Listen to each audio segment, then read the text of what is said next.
ಕನ್ನಡ ಪ್ರಾದೇಶಿಕತೆ ಅಂತ ಇರಬೇಕು ಅಂದ್ರೆ ಕನ್ನಡದ ಮೊಟ್ಟ ಮೊದಲ ಪ್ರಧಾನಿ ಒಳ್ಳೇದು ಪ್ರಧಾನಿ ಆದ್ರು, ಬಟ್ ಪ್ರಧಾನಿ ಆಗಿದ ತಕ್ಷಣ ನಾವು ಅಸ್ಮಿತೆ ನಮಗೆ ಮುಖ್ಯ ಆಗಲ್ಲ. ನಮ್ಗೆ ಸಂತೋಷ ಅವ್ರು ಪ್ರಧಾನಿ ಆಗಿದ್ದು, ಬಟ್ ಏನ್ ಕಾರ್ಯರೂಪಕ್ಕೆ ಏನ್ ತಂದಿದ್ರು ನಮಗೆ ದೊಡ್ಡ ಮಟ್ಟದ ಪರಿವರ್ತನೆ. ಬಿ.ಪಿ. ಸಿಂಗ್ ಬಗ್ಗೆ ನನಗೆ ಸಂತೋಷ, ಮಂಡಲ್ ಕಮಿಷನ್ ತಂತ್ರಲ್ಲ, ಬಿ.ಪಿ. ಸಿಂಗ್ ಎಕ್ಸ್ಟ್ರಾರ್ಡನರಿ ಅವರು ಒಂದು ಪರಿವರ್ತನಶಾಹಿ ಪ್ರಧಾನಮಂತ್ರಿ. ಆದ್ರೆ ನನಗೆ ದೇವೇಗೌಡರು ಆಗಿದ್ದು ಫೈನ್, ಅದು ಒಂದು ಕಾರಣಾಂತರಗಳಿಂದ ಆದ್ರು, ಬಟ್ ಅವ್ರು ಆಗಿದ್ದಾರೆ ಅಂದಿದ ತಕ್ಷಣ ನಾವು ಇವತ್ತಿನ ದಿನ ಅವ್ರ ಮಕ್ಕಳು ಅವ್ರ ಮೊಮ್ಮಕ್ಕಳು ಮರಿ ಮಗನೂ ಒಪ್ಪಬೇಕು ಅನ್ನೋದು ಅದು ಒಂದು ತಪ್ಪು ಗ್ರಹಿಕೆ. ನಮಗೆ ಇವತ್ತಿನ ದಿನ ದೊಡ್ಡ ಮಟ್ಟ ಪರಿವರ್ತನೆ ಬೇಕು.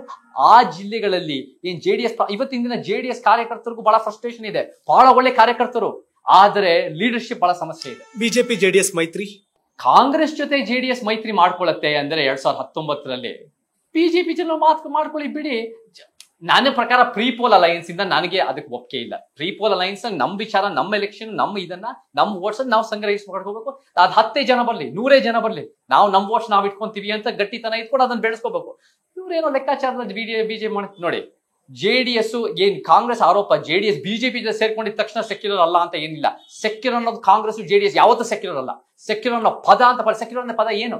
ಸೆಕ್ಯುಲರ್ ಅಂದ್ರೆ ಧರ್ಮಗಳಿಂದ ದೂರ ಇರೋದು. ನೀವು ಡಿಕ್ಷನರಿ ತೆಗೆದು ನೋಡಿ, ಧರ್ಮಗಳಿಂದ ದೂರ ಇರೋದು. ಜೆಡಿಎಸ್ ಕಾಂಗ್ರೆಸ್ ಧರ್ಮಗಳಿಂದ ದೂರ ಇರ್ತಾರ?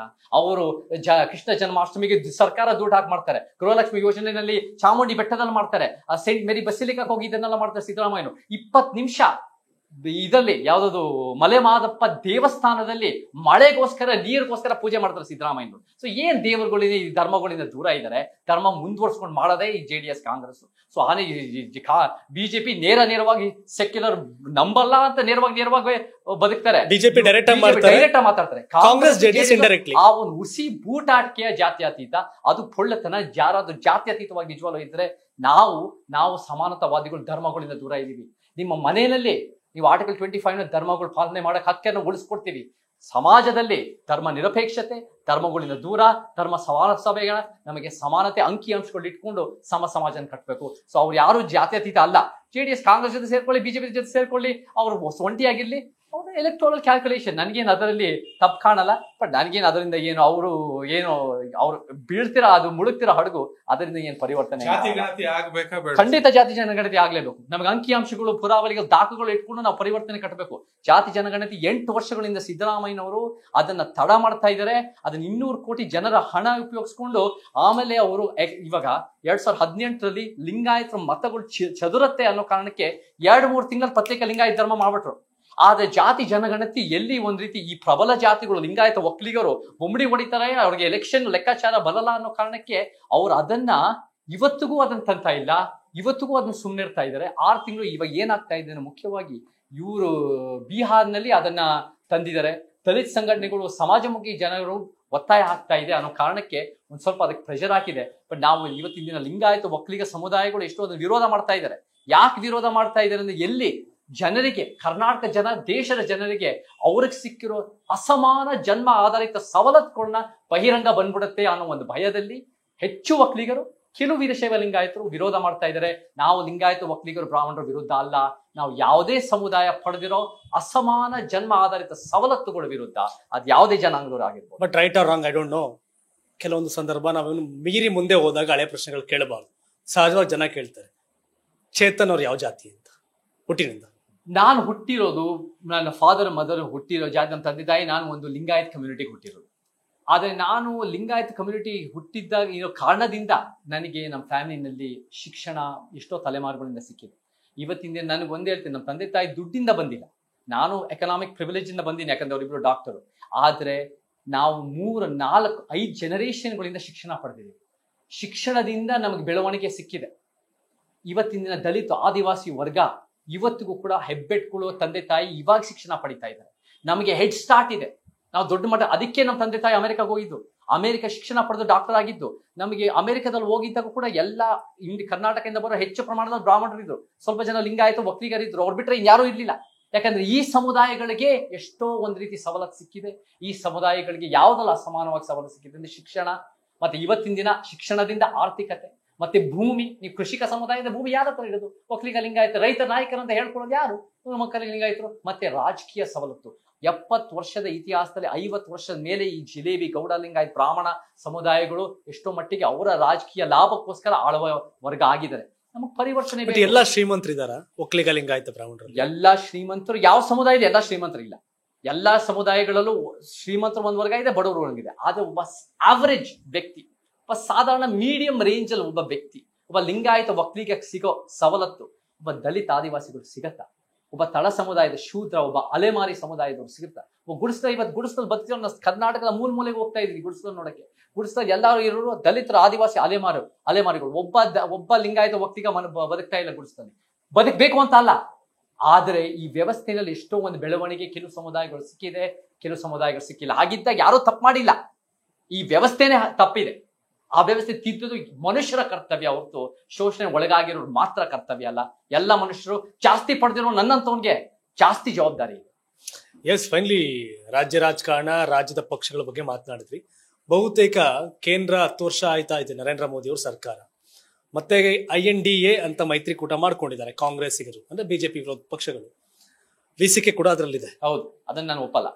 NDA, ಬಿಜೆಪಿ ಮತ್ತೊಂದಷ್ಟು ಸಣ್ಣ ಅವರೇ ಪ್ರಬಲ ಬಿಜೆಪಿಗರು. What next? ಲೋಕಸಭೆನ ಬದಲಾಗುತ್ತಾ? ನನಗೆ ಮುಂದೆ ಭವಿಷ್ಯ ಎಲೆಕ್ಟೋರಲ್ ಪಾಲಿಟಿಕ್ಸ್ ನನಗೆ ಗೊತ್ತಿಲ್ಲ. ಬಟ್ ಕೇಂದ್ರದಲ್ಲಿ ನರೇಂದ್ರ ಮೋದಿ ಸರ್ಕಾರ ಓಕೆ, ಬದಲಾವಣೆ ಬೇಕಾ? ನಮಗೆ ನಮ್ಮ ಸಿದ್ಧಾಂತ ಬೇಕು. ನಮ್ಮ ಸಿದ್ಧಾಂತನೇ ಸಮಾಜದ ಕನಸು, ಸಮಾನತೆಯ ವಾದಿಗಳು, ಅಂಬೇಡ್ಕರ್ ವಾದಿ, ಪೆರಿಯಾರ್ ವಾದಿಗಳು. ನಮಗೆ ಬೇರೆಯವರಲ್ಲ, ಅಸಮಾನತೆಯನ್ನು ಮುಂದುವರಿಸೋ ಶಕ್ತಿಗಳು. ಇವರೆಲ್ಲರೂ ವಿರೋಧಿಸ್ತೀವಿ. ಹಾಗಿದ್ದಾಗ ಒಂದೊಂದು ಇಶ್ಯೂನಲ್ಲಿ ಕಾಂಗ್ರೆಸ್ ಸ್ವಲ್ಪ ಬೆಟರ್ ಇರ್ಬೋದು, ಒಂದೊಂದು ಇಶ್ಯೂನಲ್ಲಿ ಬಿಜೆಪಿ ಸ್ವಲ್ಪ ಬೆಟರ್, ಮೋಸ್ಟ್ ಇಶ್ಯೂನಲ್ಲಿ ಎಬ್ರೂ ತಪ್ಪು. ಆದರೆ ಅದನ್ನ ನಾವು ಬೇಕಾದ್ರೆ ಸೂಕ್ಷ್ಮವಾಗಿ ನೋಡಬಹುದು. ಬಟ್ ನಮಗೆ ಮೋದಿನೂ ಬೇಡ, ನಮ್ಮ ಕಾಂಗ್ರೆಸ್ಸೂ ಬೇಡ. ನಮಗೆ ಪರಿವರ್ತನೆ, ನಮ್ಮ ಸಿದ್ಧಾಂತ ಬರಬೇಕು. ನನ್ನ ಪ್ರಕಾರ VCK ಅವರು, ನಾನು ಮಾತಾಡೋದಕ್ಕೂ ತೋಲ್ತೀನಿ ಮಾವಾಲ ಅನ್ನೋ ಜೊತೆ, ನೀವು ಅಲಯನ್ಸ್ ಇಂಡಿಯಾ ಜೊತೆ ಯಾವತ್ತೂ ನಿಂತ್ಕೋಬಾರ್ದು. ಕಾಂಗ್ರೆಸ್ಸೇ ತಂದೆ ಪೆರಿಯಾರ್, ಬಾಬಾ ಸಾಹೇಬ್ ಅಂಬೇಡ್ಕರ್ ಸಮಾನತಾವಾದಿಗೆ ದೊಡ್ಡ ಶತ್ರು. ನೀವು ಪ್ರತ್ಯೇಕ ನಿಂತ್ಕೊಳ್ಳಿ, ಪ್ರತ್ಯೇಕ ನಿಂತ್ಕೊಂಡ್ಬಿಟ್ಟು ನಾನು ನಿಂತ್ಕೊಂತೀನಿ. VCKನ ದೇಶದಾದ್ಯಂತ ನಾನು ಹರಡಿಸ್ತೀನಿ ಅಂತ ಒಂದು ಕನಸಿನಲ್ಲಿ ಇಟ್ಕೊಳ್ಳಿ. ಜನ ನಿಮ್ ಜೊತೆ ಒಂದು ಮಟ್ಟಿಗೆ ಬಂದೇ ಬರ್ತಾರೆ. ಅದು ಬಿಟ್ಟು ನಮ್ಮ ಸಿದ್ಧಾಂತನ ಕಾಂಪ್ರಮೈಸ್ ಮಾಡಿಕೊಂಡು ಕಾಂಗ್ರೆಸ್ ಜೊತೆ ನಿಂತ್ಕೊಳ್ಳೇಬೇಡಿ, ಬಿಜೆಪಿ ಜೊತೆ ನಿಂತ್ಕೊಳ್ಳೇಬೇಡಿ, ಪ್ರತ್ಯೇಕ ನಿಂತ್ಕೊಳ್ಳಿ ಅಂತ ಹೇಳಕ್ಕೆ ಇಷ್ಟಪಡ್ತೀನಿ. ಎಸ್, ನರೇಂದ್ರ ಮೋದಿ ಏನನ್ಸುತ್ತೆ ನಿಮಗೆ? ನರೇಂದ್ರ ಮೋದಿ ವಿಚಾರದಲ್ಲಿ ನನಗೇನು ಅವ್ರ ಒಪ್ಪಿಗೆ ಇಲ್ಲ. ಅವ್ರ ವಿಚಾರದಲ್ಲಿ ಏನು ಆಳವಾದ ಚಿಂತನೆಗಳೇನಿಲ್ಲ. ಆದರೆ ಅವರಲ್ಲಿ ಕೆಲವು ಒಳ್ಳೆ ಅಂಶಗಳು ಇದೆ. ಒಂದೇನು ಹೇಳ್ತೀನಿ ಅಂದ್ರೆ, ಇವಾಗ ಸಿದ್ದರಾಮಯ್ಯನವರು ಈ ಎಲೆಕ್ಷನ್ ಅಲ್ಲಿ ಏಪ್ರಿಲ್ ನಲ್ಲಿ ನನ್ನ ಮಗ ಮತ್ತೆ ನನ್ನ ಮೊಮ್ಮಗನ ಉತ್ತರಾಧಿಕಾರಿ ಒಪ್ಕೊಳ್ಳಿ ಅಂತ, ಆ ಮೊಮ್ಮಗ ಪಾಪ 17 ವರ್ಷದ ಹುಡುಗ, ಅವ್ರು ಇನ್ನು ವೋಟ್ ಹಾಕಕ್ಕೆ 18, ಆಮೇಲೆ ಎಲೆಕ್ಷನ್ ನಿಂತ್ಕೊಳ್ಳಿ 25. ಏನು ಪಾಪ ಇನ್ನು ಆಗ್ಲೇ ಉತ್ತರಾಧಿಕಾರಿ ಅಂತ. ಯಾರೋ ಒಂದ್ ರೀತಿ ಈ ನೆಪಟಿಸಮ್, ಸ್ವಜನ ಪಕ್ಷಪಾತ ವಿರುದ್ಧ ಅಂತ ಫಸ್ಟ್ ಬಂದಿರಬಹುದೋ 81 ನಲ್ಲಿ, ಇವತ್ತಿನ ದಿನ ಅವರೇ ಮುಂದುವರ್ಸೋದು ನಮ್ಗೆ ಬಹಳ ಸಮಸ್ಯೆ. ನರೇಂದ್ರ ಮೋದಿ ಅವ್ರ ಮಕ್ಕಳೇನೋ ಮಾಡ್ಕೊಂಡಿಲ್ಲ, ಅವ್ರೇನೋ ಸಮಾಜಕ್ಕೆ ಮಾಡಬೇಕು ಅಂತ ಏನೋ ಇದೆ. ಸಮಾಜಕ್ಕೆ ಸಾಕಷ್ಟು ಮಾಡಿಲ್ಲ ನನ್ನ ಪ್ರಕಾರ. ಮತ್ತೆ ಇನ್ನೊಂದು, ಈ ತರ ಪ್ರಶ್ನೆ ಮೀಡಿಯಾ ಮುಂದೆ ನಿಂತ್ಕೊಳ್ಳೋ ಸಾಮರ್ಥ್ಯನೇ ಇಲ್ಲ. 56 ಇಂಚ್ ಚೆಸ್ಟ್, 56 ಅಡಿ ಅಂದ್ರೆ ನೀವು ಮೀಡಿಯಾ ಮುಂದೆ ನಿಮ್ ತಲೆಯಲ್ಲಿ ಏನಿದೆ ಅಂತ ಹೇಳಕ್ಕಾಗಲ್ಲ ಅಂದ್ರೆ ನಿಮ್ಗೆ ಏನ್ ಧೈರ್ಯ ಇದೆ? ಧೈರ್ಯ ಅಂತೂ ಖಂಡಿತ ಇಲ್ಲ. ಆದರೆ ಅವ್ರು ಮಾಡಿದ್ದಲ್ಲ ತಪ್ಪು ಅನ್ನಲ್ಲ. ಬಿಜೆಪಿ ಮೋದಿನೇ ಸಮಸ್ಯೆ ಅಲ್ಲ, ಇಡೀ ಸಿಸ್ಟಮ್ ನಮ್ ಸಮಸ್ಯೆ. ಬಿಜೆಪಿ ಮೋದಿನೂ ಸಮಸ್ಯೆ. ಸೊ ಅದನ್ನ ನಾವು ಪರಿಹಾರ ಮಾಡಬೇಕು. ರಾಹುಲ್ ಗಾಂಧಿ ಸಮರ್ಥರೆ ನರೇಂದ್ರ ಮೋದಿ ಫೇಸ್ ಮಾಡ್ಲಿಕ್ಕೆ? ರಾಹುಲ್ ಗಾಂಧಿ ಭಾರತ್ ಜೋಡೋ ಫಿಟ್ನೆಸ್ ವಾಕಿಂಗ್ ಮಾಡಕ್ಕೆ, ಬಾಡಿ ತೋರ್ಸಕ್ಕೆ ಚೆನ್ನಾಗಿರ್ಬೋದು. ಈ ಮೈಟ್ ಬಿ ಒಳ್ಳೆ ನೈಸ್ ಗಾಯ್ ಅಂತ ಹೇಳ್ತಾರೆ, ಇರ್ಬೋದು. ಬಟ್ ಅವರಿಗೆ ಸಮಾಜನ ಪರಿವರ್ತನೆ ತಗೊಳ್ಳೋಕೆ, ಉತ್ತಮ ಸಮಾಜ ಕಟ್ಟಕ್ಕೆ, ನಮ್ಮ ಸಮಾಜ ಕಟ್ಟಕ್ಕೆ ಅವ್ರಿಗೆ ಯಾವ ಒಂದು ತಿಳುವಳಿಕೆ ನನಗೆ ಕಾಣಿಲ್ಲ. ಇಲ್ಲ, ಐ ಡೋಂಟ್ ಬಿಲೀವ್. ನೀವು ಒಳ್ಳೆತನ, ನೈಸ್ನೆಸ್ ಅನ್ನೋಕ್ಕಿಂತ ನೀವು ಸಮಾಜಕ್ಕೆ ಒಂದು ಪರಿವರ್ತನೆ ಆಲೋಚನೆ ಇರಬೇಕು. ಎಲ್ಲರಿಗೂ ಒಂದು ಅವಕಾಶ ಇರೋ ಆಲೋಚನೆ ಇರಬೇಕು. ಅದು ಬಿಟ್ಟು ಮೋದಿನೇ ಕೆಟ್ಟವನು, ನಾನ್ ಮಾತ್ರ ಬಂದ್ರೆ ತೋರಿಸ್ತೀನಿ ಅನ್ನೋದು ನನಗೆ ಗೊತ್ತಿಲ್ಲ. ಒಂದ್ ಸ್ವಲ್ಪ ಮೆಚ್ಯೂರ್ ಆಗಿದ್ದಾರೆ 10 ವರ್ಷದಲ್ಲಿ. ಆದರೆ ಈಸ್ ಗುಡ್ ಅಟ್ ವಾಕಿಂಗ್. ನನಗೆ ಲೀಡರ್ಶಿಪ್ ನಲ್ಲಿ ನಾನು ಒಪ್ಪಕ್ಕಾಗಲ್ಲ. S, fine. ನಾನು ಮತ್ತೆ ಅಗೇನ್ ಕರ್ನಾಟಕ ಪಾಲಿಟಿಕ್ಸ್ ಬರ್ತೀನಿ. ಸಿದ್ದರಾಮಯ್ಯ ಅವರು ಕಡೆ ಚುನಾವಣೆ ಮುಗಿತಾವು ಹೋಗ್ತಾರೆ. DK ಶಿವಕುಮಾರ್ ಹಾಗೆ ವಿಜಯೇಂದ್ರ. ಇಲ್ಲ, ನನಗೆ ಇವರಿಬ್ರು ಒಂದ್ ರೀತಿ ಇವರಿಬ್ರು ಇವೆಂಟ್ ಮ್ಯಾನೇಜರ್ಗಳು ಅಂತ ಕಾಣ್ತಾರೆ. ಇವೆಂಟ್ ಮ್ಯಾನೇಜರ್ ಇವರಲ್ಲಿ ನನಗೆ ಸಮಾಜದ ಕಟ್ಟೋ ಆಲೋಚನೆ ಇಬ್ಬರಲ್ಲೂ ನನಗೆ ಎಲ್ಲೂ ಕಾಣಿಲ್ಲ. ಹಾಗಿದ್ದಾಗ ರಾಜಕೀಯ ತಂತ್ರಗಾರಿಕೆ, ಕುತಂತ್ರವಾದ ಮಾಡಕ್ ಬರಲ್ಲ ಅಂತ ಹೇಳ್ತಾ ಇಲ್ಲ. ಬಹುಶಃ ಅದರಲ್ಲಿ ನಿಸ್ಸೀಮರು ಇಬ್ಬರು ಕೂಡ, DK ಶಿವಕುಮಾರ್, ವಿಜಯೇಂದ್ರ ಇಬ್ಬರು ಕೂಡ. ಆದರೆ ಸಮಾಜಕ್ಕೆ ಬೇಕಾಗಿರೋ ಪರಿವರ್ತನೆ, ಸಮಾಜಕ್ಕೆ ಬೇಕಾಗಿರೋ ಸಿದ್ಧಾಂತ, ಸಮಾಜ ಬೇಕಾಗಿರೋ ನಿಸ್ವಾರ್ಥ ಆಲೋಚನೆ, ಸಮಾಜಕ್ಕೆ ಬೇಕಾಗಿರೋ ಭ್ರಷ್ಟಾಚಾರದ ವಿರುದ್ಧದ ಕಲ್ಪನೆ, ಎರಡನ್ನೂ ನನ್ ಕಣ್ ಕಾಣಿಸ್ತಾ ಇಲ್ಲ. ಇಲ್ಲ ನನಗೆ ಕಾಣಿಸ್ತಾ ಇಲ್ಲ.